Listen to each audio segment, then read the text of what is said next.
What does it mean for you to be back in the playoffs right now? It means a lot, not only for myself, but for my team as well, for the organization. You know, we were in this situation last year, didn't come out on the right side of that. And to be in that situation again, you know, all the work that you've put in, the time that you've put in, that everybody's invested, and to come out on the right side of that, it's a really great feeling. It also shows that your hard work doesn't go for anything, and all that you've built it came to fruition. And you're now the OG Aaron in the situation because the previous is now in New York. How is your role on all of this with so many young players? You're the youngest team to ever gain a playoff spot in the history of the NFL, Aaron. Your role is what here? Just to continue to lead these guys. You know, that's been my goal this whole time. You know, just make sure that they're ready to play. I know that they're capable of playing, but just, you know, got to be on top of everything from communication, verbal, nonverbal, to, you know, it'll be loud in there, to the small things at this point. When you get to playoff football, it's the small things, the execution. Who makes the least amount of mistakes is what separates everybody.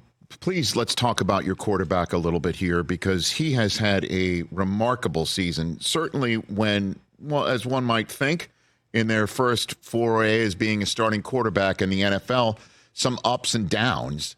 But the ups in the last month of the season have definitely helped take your team to Dallas. What have you seen from Jordan Love all season long that is the consistent through line through all of this? Calm, cool, and collected, never too high, never too low. You know, and I feel like what we need. You know, when things aren't going your way, if you have somebody who's in the huddle who's calm, cool, and collected, like, hey, this is what we're gonna go down and do. We're okay. Blah blah blah. It keeps the whole team calm. You know, you're never rattled. You're never scrambling. You're not blinking. You're always ready. But I would say just how calm, cool, and collected he is. He never gets rattled. And what's a good example? Can you remember a moment in a game when it came through that came through? I just flash back to what was it? Week 2. I want to say it was week 2 when we played the Saints. Week 3, maybe. Mm-hmm.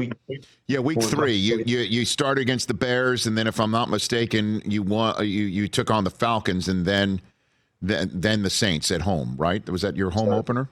Yes, sir. You're correct. So, okay. That game, you kind of just see, you know, we were down 17, and he just calls everybody up, and he's like, "Hey, we got a choice here. What are we gonna do? You're gonna either play ball or we're gonna lay down."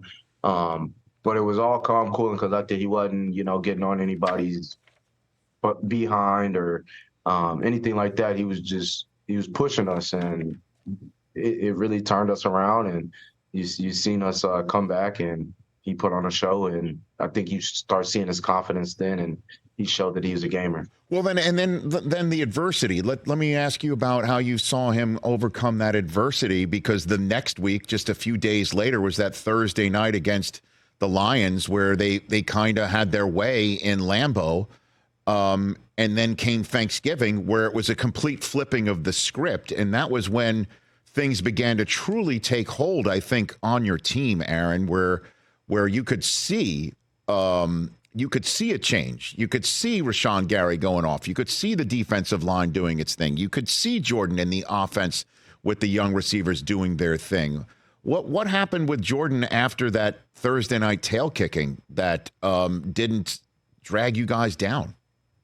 Well, we got together as a unit, and, you know, we talked about everything. And like I said, much like these playoffs, it comes down to the small, minute details in this game that's going to either separate you or make you play successful or unsuccessful. And all 11 have to be on the same page. You can't have 9 doing the right thing and 2 doing something else.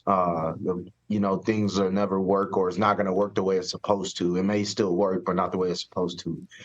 So, you know, just kind of echoing some of that, and then just blocking out the outside noise, trusting each other and believing in each other. Like that was the biggest thing through the adversity, just sticking together.